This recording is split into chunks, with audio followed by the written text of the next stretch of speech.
السلام عليكم ورحمة الله تعالى وبركاته.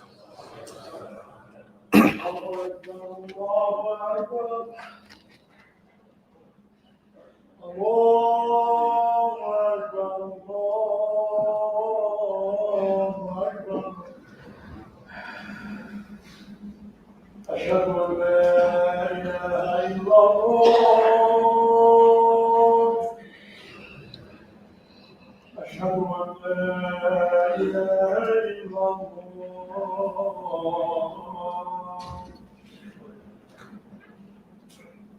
أشهد أن محمدا رسول الله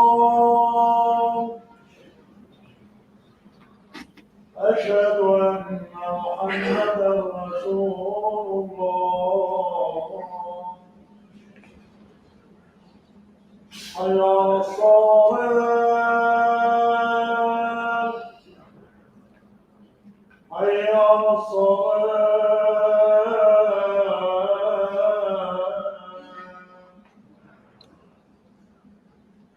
حي على الفلاح حي على الفلاح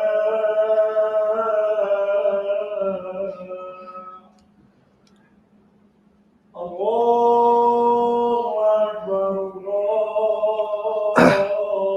أكبر الله. لا إله إلا الله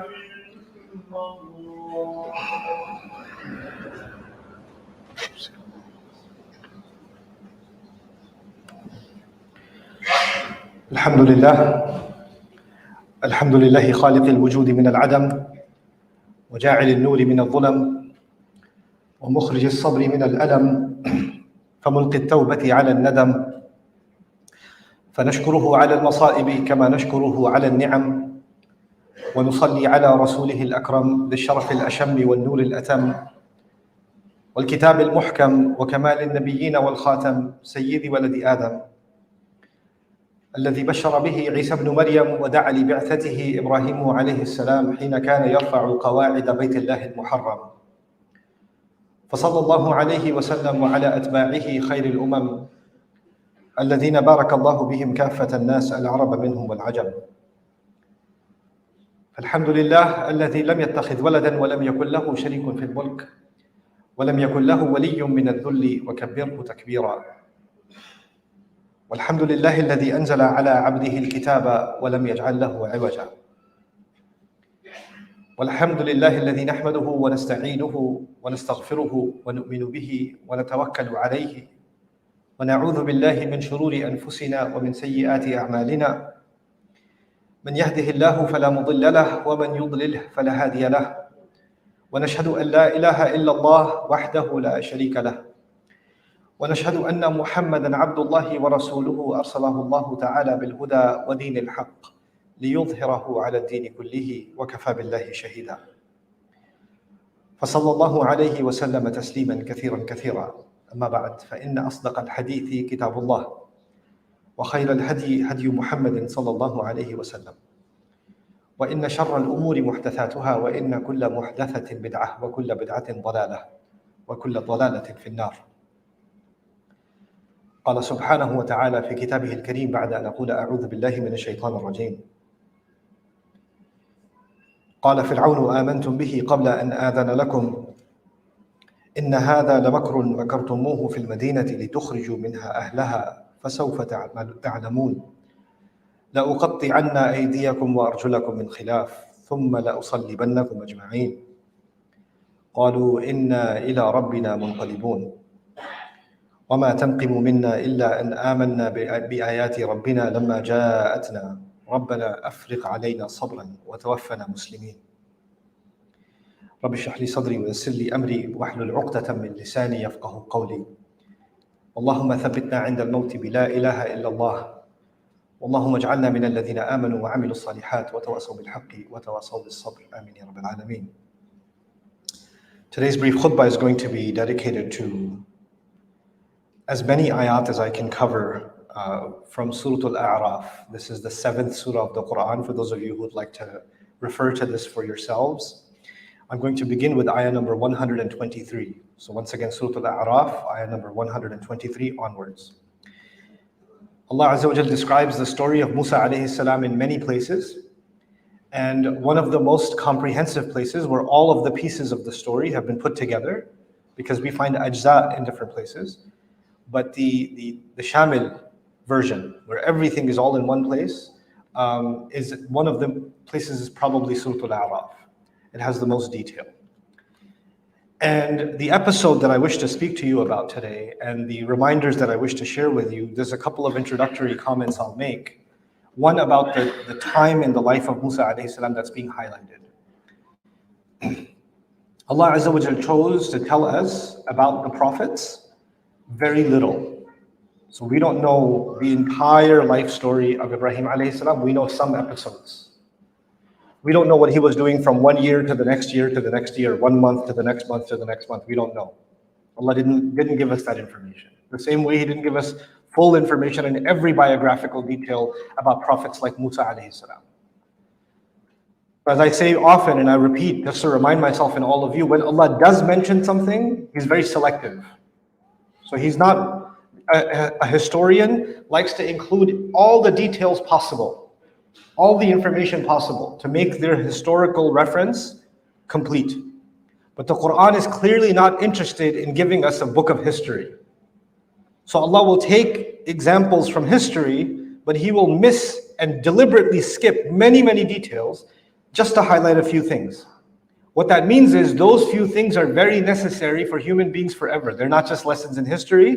These are things that these lessons are going to remain alive until Judgment Day. This is why they qualify to be mentioned.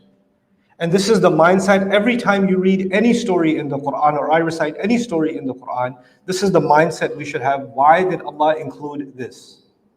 Because so many other things were not included, but this was included, you see. The second thing I'll share with you is about the timeline of and the placement, the historical placement of this story. Many events have happened in the life of Musa alayhi salam. Those of you that may be familiar, this is the time when the magicians were already defeated. So the magicians had a face-off with Musa alayhi salam. Musa alayhi salam threw his staff. Their magic has been overcome. The staff of Musa turns into a snake, eats their fake ropes and rods, and they fall into sajda. They accept Islam in front of everybody. Now the reason this is important to understand, this is where we're going to begin, is because Fir'aun spent, you can say, hundreds of millions of dollars to create a media campaign to make it look like Musa is the threat. Musa is going to destroy the country. Musa is a threat against our nation. And the people that will defend our country are these magicians. These are the heroes of the nation. And he forced people to show up in the crowd to make it look like the entire nation stands together with Fir'aun. And they all stand united against Musa alayhi salam. In Surah Al-Shu'ara, even Allah Azza wa Jal hints at this and says, وَقِيلَ لِلنَّاسِ هَلْ أَنْتُمْ So He says, the people were told, are you coming or what? Are you coming? In other words, the soldiers went door to door and said, you need to come outside so it looks like we have a large crowd to watch this match between Musa alayhi salam and the magicians. So when all of that is over, he spent those millions of dollars to make himself look good by way of these magicians, and these magicians themselves, they themselves took shahada. And now they're telling the entire crowd, paid for by Fir'aun, they're telling them, hey, we're going to be the first to become Muslim. You guys should become Muslim too. And when this happens and Fir'aun's entire media strategy fails, because this was his media strategy, it failed. Now the people are seeing the truth. People from within his administration, people from within his government have now seen the truth, and they have announced the truth. Now this is a big problem, because it's easier to say every member of our government says exactly the same thing. They're sent a memo, you all have the same exact thing to say. If the media asks you, if anybody asks you, this is the official response. Egypt has a right to defend itself. That's what you should say. Make sure all of you say the same thing. You should all say, we stand against the terrorist Musa. and everyone he represents. If anybody even is agreeing with Musa, then they are considered a terrorist, which means their blood is okay because we have to defend our country, Egypt. Make sure you say this. But now some of the most highest paid individuals from his own government, in front of everybody, declared in a live broadcast, Musa's right. He's not a terrorist. He didn't do this. We believe in his cause. And so when this happens, now this is where we're beginning. This is ayah number 123. What is Fir'aun going to do? How is he going to deal with this media failure? Because now the public might rise against Fir'aun. قَالَ فِرْعَوْنُ آمَنْتُمْ بِهِ قَبْلَ أَنْ آذَنَ لَكُمْ. Oh, so you believe in him. You believe in Musa before I gave you permission? You don't believe anything until I give you permission. What is the Fir'aun saying? Now, if you consume Musa media, you are a criminal. If you listen to him, you're a criminal against the state. You're a traitor. Now I'm going to monitor if you're listening to him or not. And if you even look like you're starting to agree with what he's saying, you are a traitor against our country, a threat against our security. We must confine you or punish you in some way. What punishment does he come up with? إِنَّ هَذَا لَمَكْرٌ مَكَرْتُمُوهُ فِي الْمَدِينَةِ. If any people from within his government started saying Musa is right, you know what he said? Oh, no. You were planning this with Musa all along. Just to make the government look bad. You're a traitor. You're a spy for Musa.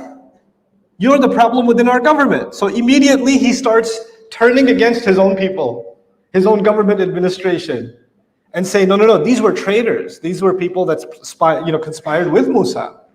لِتُخْرِجُ مِنْهَا أَهْلَهَا. And you did all of this because you don't care about our own fellow citizen Egyptians. I'm the one trying to save our country, and you traitors are going to side with the enemy. You're trying to destroy our beautiful country. You know what he's trying to do now? If you love your country, you will be with Fir'aun. And if you're going to question Fir'aun, it must mean you hate your country. You hate your nation. You hate your people. So now he created a new loyalty test immediately. So that everybody, by the way, everybody watching in the millions or hundreds of thousands in the crowd, they all know what's really going on. They know he's playing this game. But they now know if you open your mouth or even think the wrong way, the way the government doesn't want you to think, you're going to be in trouble. This is the suppression of free speech in the Quran, right? The suppression of dissent. You can't question the authority. And then he says, فَسَوْفَ تَعْلَمُونَ لَأُقَطِّعَنَّ أَيْدِيَكُمْ وَأَرْجُلَكُمْ مِنْ خِلَافٍ ثُمَّ لَأُصَلِّبَنَّكُمْ أَجْمَعِينَ. This is very important. He said, this is going to be my policy for people like you, magicians. I'm going to chop off your arms and your legs from the opposite side. Like your right arm I will chop off, your left leg I will chop off. Or your left arm, right leg. And after I'm done mutilating your body, I don't just want it to go get buried somewhere. I'm going to hang it in the street. I'm going to crucify you so people walk by, they can see the dead body. لَأُصَلِّبَنَّكُمْ أَجْمَعِينَ. I'll crucify you publicly. What does that mean? Why is he hanging people in the streets? Decoration? He's hanging them so anybody else who thinks about even listening to Musa, who even thinks about it, I'm going to be next. He's making sure people will continue to fear death. And if they can continue to fear death, they will listen to him. He will have control so long as people fear death. So remind them of their death. Remind them of the most you can do in this dunya. Make them see Jahannam in this world. We will give them hell on earth. Say this to them. We will give them hell on earth. And then they will back down. They will succumb. They won't even raise their voice anymore. And the magicians respond, قَالُوا إِنَّا إِلَىٰ رَبِّنَا مُنْقَلِبُونَ. We're only going to go back to our Rabb anyway. What are you going to do to us? How are you going to harm us? You can't do anything to us. Even if you do, you can hurt my physical body, you can hang me, you can crucify me. At the end of all of that, where am I going? I'm going back to my Rabb, which is their way of saying, you will never be my Rabb.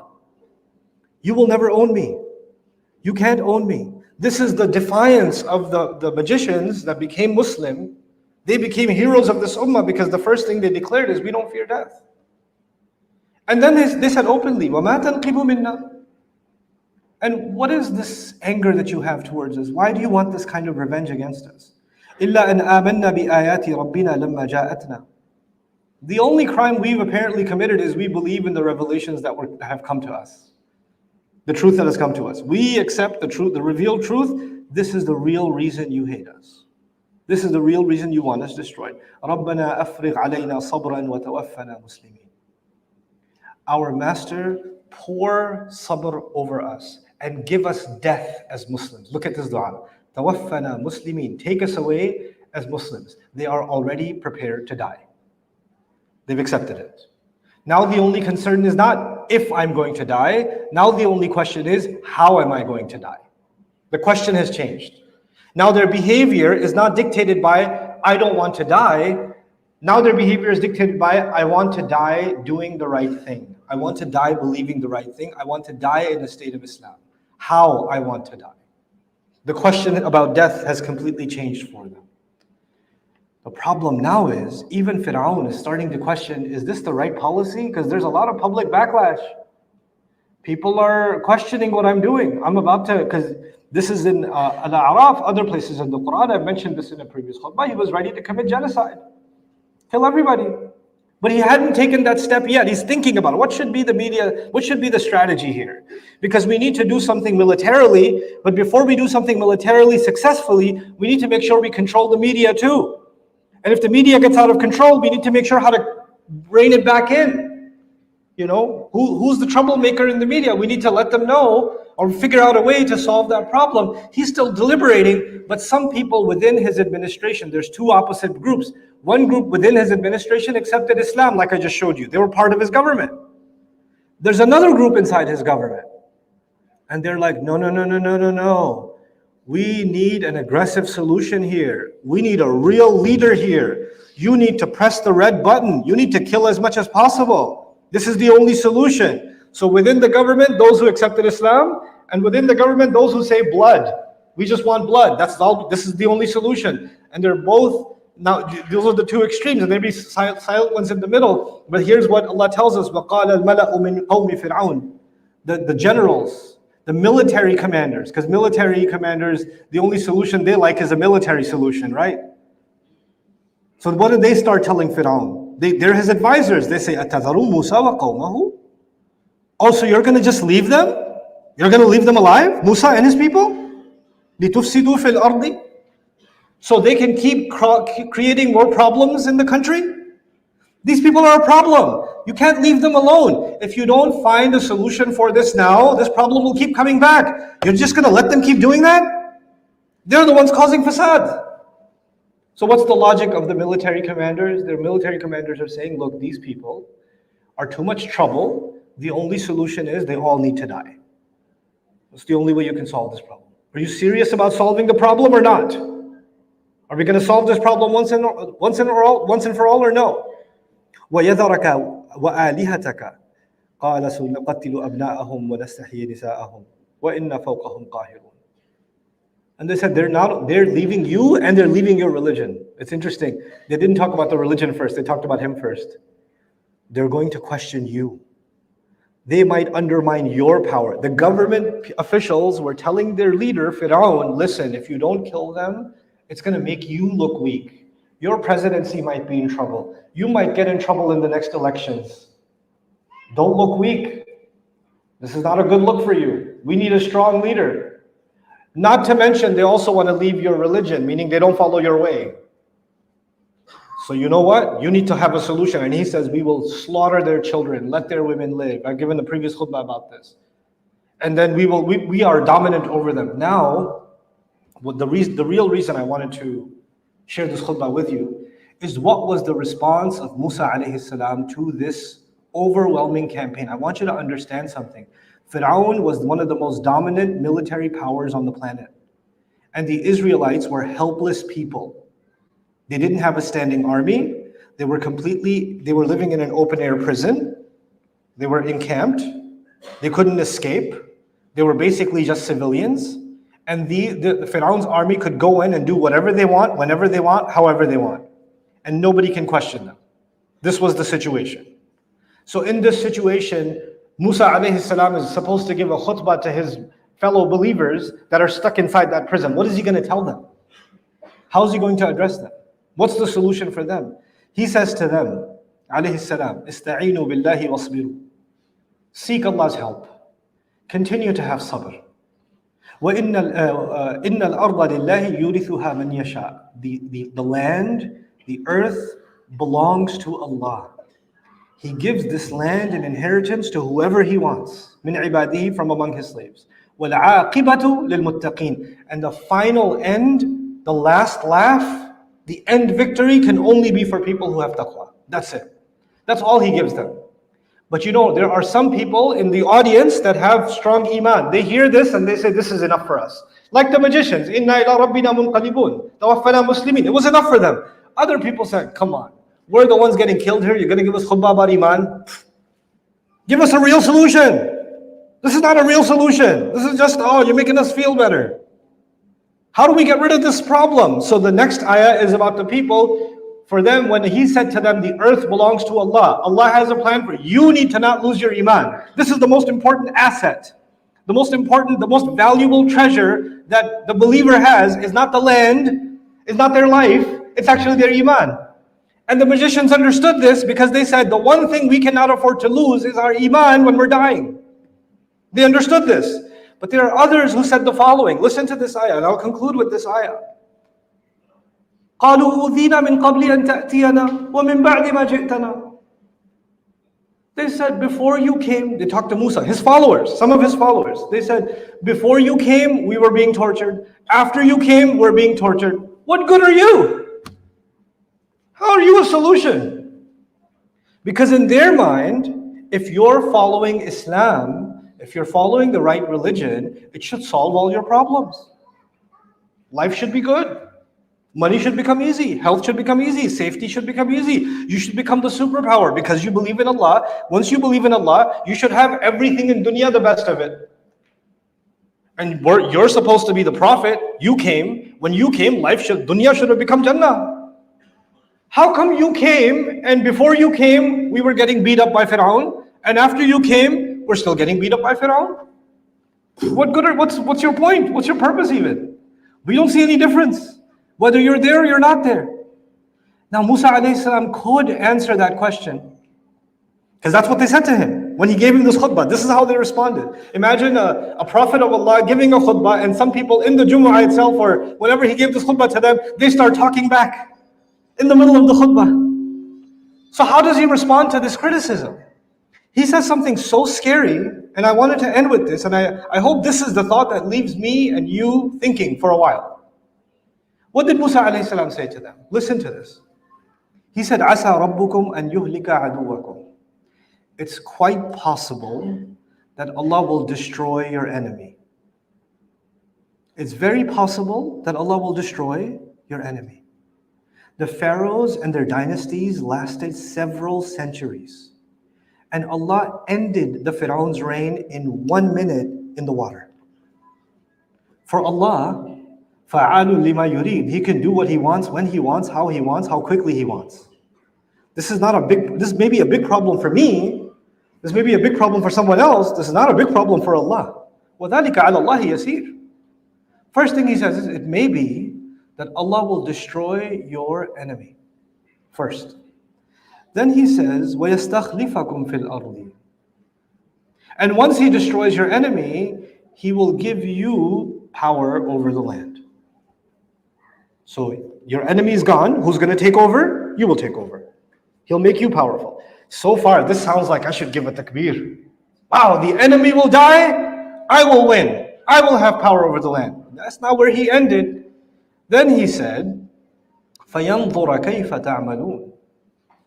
Then Allah will observe, how do you behave? Allah will observe, how do you behave? So right now your enemy is Fir'aun. And he acts in this way. And maybe Allah will destroy him. And maybe after destroying him, He will give you the kind of power once He gave to Fir'aun. And then He will see, are you any different from Fir'aun or are you turning into Fir'aun yourself? Let's see how you do. Let's see how you do. Not so long ago, many Muslim nations were colonized by the British, by the French, by the Dutch. Huge parts of the Muslim world. Not so long ago, our grandfathers and our grandfathers' fathers were standing all night in masajid begging Allah to remove the rule of the colonizers from our lands. Begging them. That if Allah will give us victory, if Allah will remove these kuffar from over our necks, that we will worship only Allah. That we will bring justice. We will bring the light of Allah to the land of the Muslims. We will worship Him and live as we were supposed to under the shade of Allah's book and the sunnah of His messenger sallallahu alaihi wasallam. This is not ancient history. This didn't happen thousands of years ago. This happened within the last 100 years, that in our own families, my family, your family, many of your families where you come from, there were people begging in the masajid to give them freedom so they can have power over the land. And in many of those nations, those powers retracted their tentacles and the Muslims actually developed some level of independence. And of course, once they developed that level of independence, they didn't oppress anyone. They didn't have corrupt governments. They didn't rig elections. They didn't accept bribery. They didn't become Fir'auns themselves. They didn't secretly arrest anyone or kill anyone. They did. Allah says, maybe Allah will destroy your enemy. And maybe Allah will put you in charge. And then Allah will see, how do you do? How do you behave? Allah said this on the tongue of Musa alayhi salam to Bani Israel. Bani Israel, thousands of years ago we're told, maybe one day you will have power, let's see if you're any different. Imagine. But Allah is not only talking to Bani Israel, He's also talking to me, He's also talking to you. Maybe Allah will give me and you power one day. How are we going to behave? Now, we don't have to have power in a government. You can have power in your home. You have power in your business. You have power in your community. How do I use that power?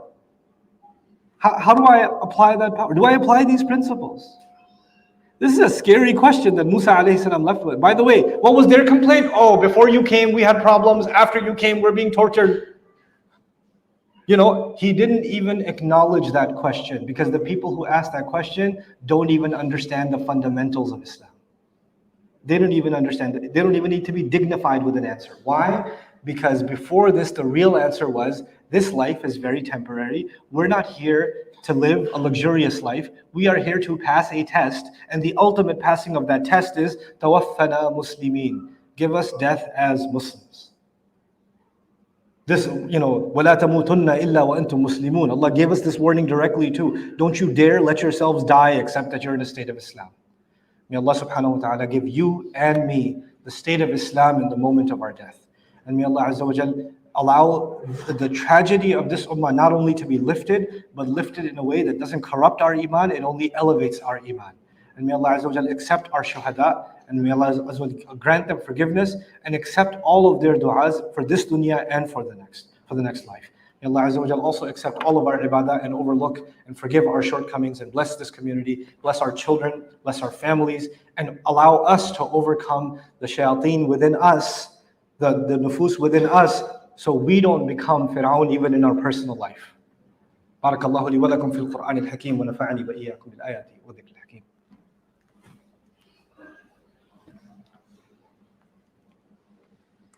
الحمد لله وكفى والصلاة والسلام على عباده الذين اصطفى خصوصا على أفضلهم وخاتم النبيين محمد الأمين وعلى آله وصحبه أجمعين. قال الله عز وجل في كتابه الكريم بعد أن أقول أعوذ بالله من الشيطان الرجيم إن الله وملائكته يصلون على النبي يا أيها الذين آمنوا صلوا عليه وسلموا تسليما. اللهم صل على محمد وعلى آل محمد كما صليت على إبراهيم وعلى آل إبراهيم في العالمين إنك حميد مجيد. اللهم بارك على محمد وعلى آل محمد كما باركت على إبراهيم وعلى آل إبراهيم في العالمين إنك حميد مجيد. عباد الله رحمكم الله اتقوا الله إن الله يأمر بالعدل والإحسان وإيتاء ذي القربى وينهى عن الفحشاء والمنكر ولذكر الله أكبر والله يعلم ما تصنعون. أقم الصلاة إن الصلاة كانت على المؤمنين كتابا موقوتا.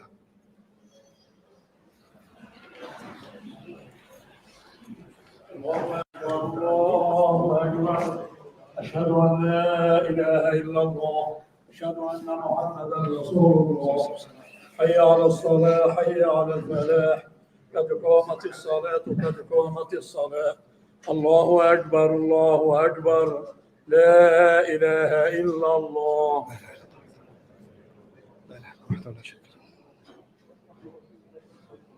استقيموا يرحمكم الله. There's a little bit of room in the first row, so everybody be ready to move up a little bit. Let's make as much room as possible in the back.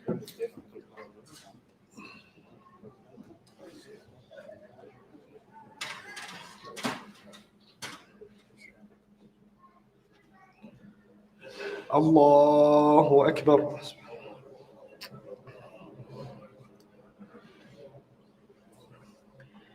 الحمد لله رب العالمين الرحمن الرحيم مالك يوم الدين إياك نعبد وإياك نستعين اهدنا الصراط المستقيم صراط الذين أنعمت عليهم غير المغضوب عليهم ولا الضالين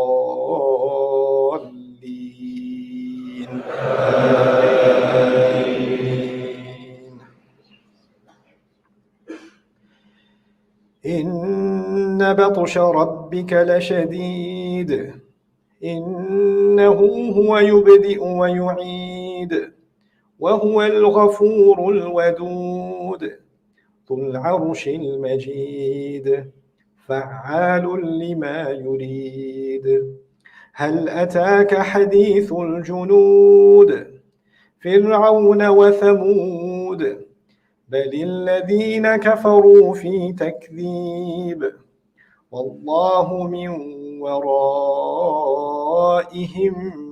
محيط بل هو قرآن مجيد في لوح محفوظ.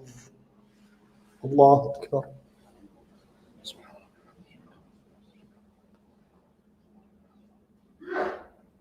سمع الله لمن حمده. الله أكبر.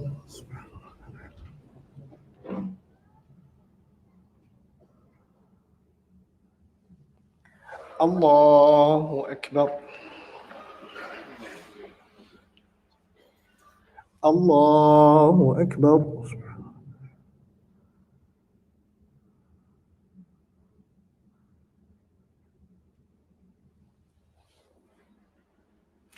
الله أكبر.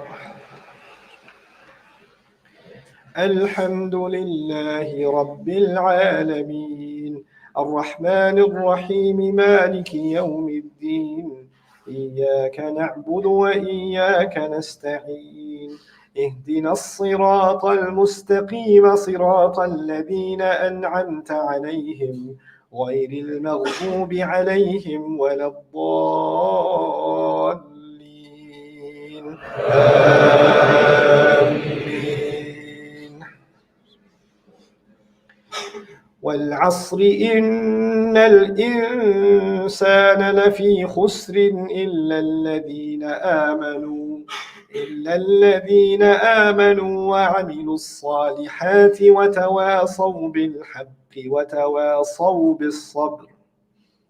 الله أكبر.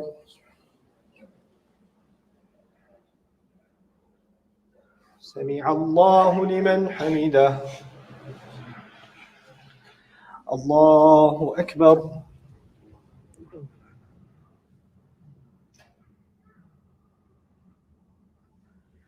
الله أكبر. الله أكبر.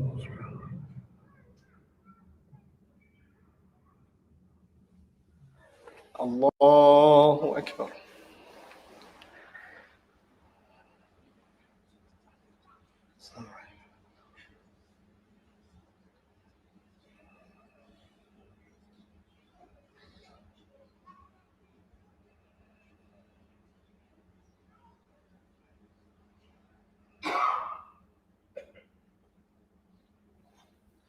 السلام عليكم ورحمة الله.